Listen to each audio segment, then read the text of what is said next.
Hi everyone, this is Country Music News International. My name's Nigel Sharpe, and way over there, and she's in Nashville for sure. That's Makenzie Phipps, but she's not from Nashville originally. I think you're from Virginia, are you not? Yes, that is correct. I was born on the West Virginia line. Okay, good. So when did you move to Nashville? This June will be 2 years that I will have been in Ah, Nashville. what was the kind of driving force that, create, caused you to move? Yeah, so my hometown, it'll always be home to me. Of course, that's where my friends and family are. That's where all of my great memories were, and it'll always be home to me. But I decided to move to Nashville kind of just help further my career in music and get out there and network and be able to do all the things that I couldn't do back in Virginia. So far, it's been definitely worth the move. Did you find it kind of somewhat daunting at first, or were you happy to be surrounded by, so many creative people? Kind of a little bit of a both scenario with that. It is definitely a very humbling city, and I feel like if you just go into things just with a positive attitude and you meet people and you're just very positive about it and you just look at them not necessarily as a threat or anything, but just as somebody that shares the same interest in you, and that's very big to me. And that's one thing I do love about Nashville is there's so many people out there that share the same goals that you have, and they may be doing it in their own different way. Like I have a bunch of friends that are in the pop genre realm. I have some that are men that are in country, and it's just very awesome to watch them and everything they have going on in their music careers as well. So I always like to be uplifting and very positive. That's the way to go for sure. Let's get to some of this music. Now, the latest release, which it said on my screen a little while ago, said it dropped today, is "Love Me Sober." Yes, that is my latest single, and I'm so proud of the song and how it turned out. It's definitely one of my, in my opinion, my top three songs that I have written. Yeah, I'd like to concentrate on that a bit. It is a very powerful song and addresses a topic which many people would rather not kind of deal with at times.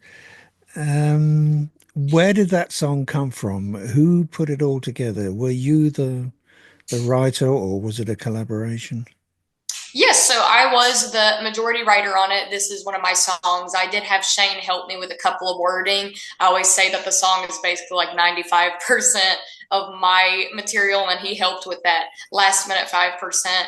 But whenever I came up with the song, it just kind of started going into my head like most songs that I write. And I started putting it on my phone and typing it. And that's the beauty that I find in songwriting for me, especially is when I start writing, it's almost like I don't know where it's going either. So I'll start writing the first verse and I'll be like, okay, what route are we going with this? And whenever I came up with the topic of Love Me Sober, talking about, a couple having issues with alcoholism, more so the man being an alcoholic and the girl just being like, I need you to get better. And I don't know why it's so hard for you to love me sober. And she does make that choice to leave in hopes that he will one day better himself. And I know there's a lot of people out there that are going through that scenario. And even if they're not going through it, firsthand, I know there's a lot of people out there, including myself, that have had friends and family members that unfortunately suffer with any sort of issue, whether it's alcoholism, it's drug use, anything like that. And I know it's very difficult. So I just wanted to write a song that some people out there may be able to relate to. And even if people are on that other end of them being the person with the issue, maybe it'll help them better themselves one day. One of the other things about that song, of course, well, at least for me, is your voice. You have a very powerful voice. One of the other things I was looking at was a little kind of video clip. I'm not quite sure where it was filmed, but it's just you and your acoustic guitar player.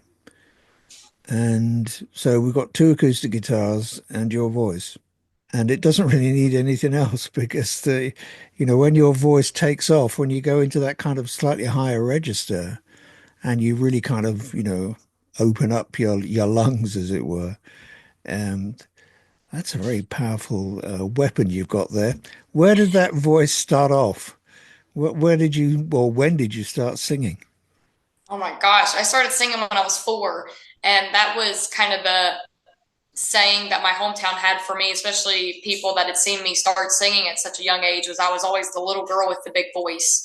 And I Okay. remember one of the very big moments of showcasing how powerful my vocals were was when I was back in elementary school and I had done a talent show that they had. And my song choice that I picked was Rolling in the Deep by Adele.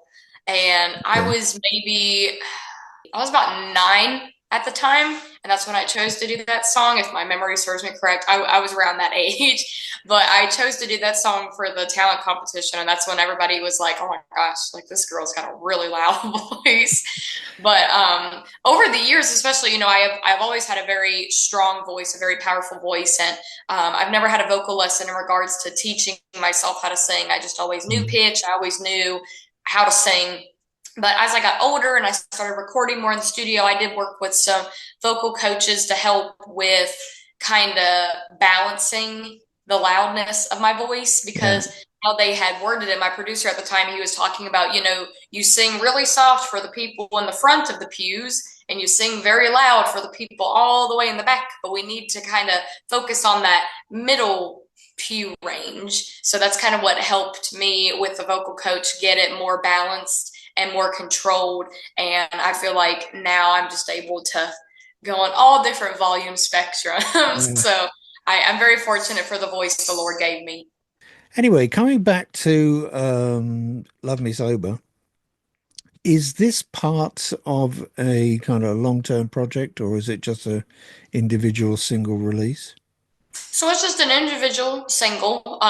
We were all joking that by the time that I wrote this song, I could have made an entire EP about alcohol because I have so many songs that I've released about the topic of alcohol. But I did decide after I wrote Love Me Sober that I'm going to start writing a little bit more away from alcohol. It's just so Okay. easy to write about alcohol. I know a lot of country people out there talk about it. It's just so easy to write about it. But yeah, I did decide after Love Me Sober, I'm going to branch out into different topics.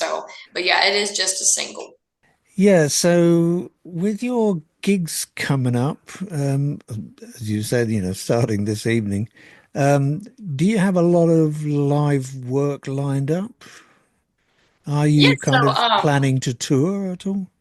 I do have some dates on the 2025 calendar. I will be going back to my hometown here in the summer months to continue doing shows and doing different events in Tennessee, doing writers' round shows, everything like that. So I'm very excited to see what 2025 has in store. It's already crazy to think that we're already a fourth out of 2025. We've already completed a fourth of the Yeah, year. right. But if anybody out there wants to follow what I have going on in my shows or with whatever music I got going on or anything like that, I am available on all social medias on my website as well so that people can go check out where I'll be and maybe they can catch a show. That'd be nice. Well, you have to come over here, do a European tour. Maybe one day. Maybe Maybe one one day. day. Don't give up on that. There's plenty of people who really, really want to sort of see American country artists over here. And all the kind of festivals and such like have opened up again, after the kind of break that we had through the pandemic, and it's going pretty well. And what about next recording projects? Yes, so I do have some plans in the works. And also, if y'all hear a little bell, it's my cat, and she Okay. has to be the center of attention. But yes, she keeps roaming around here. She's making her way over here right now.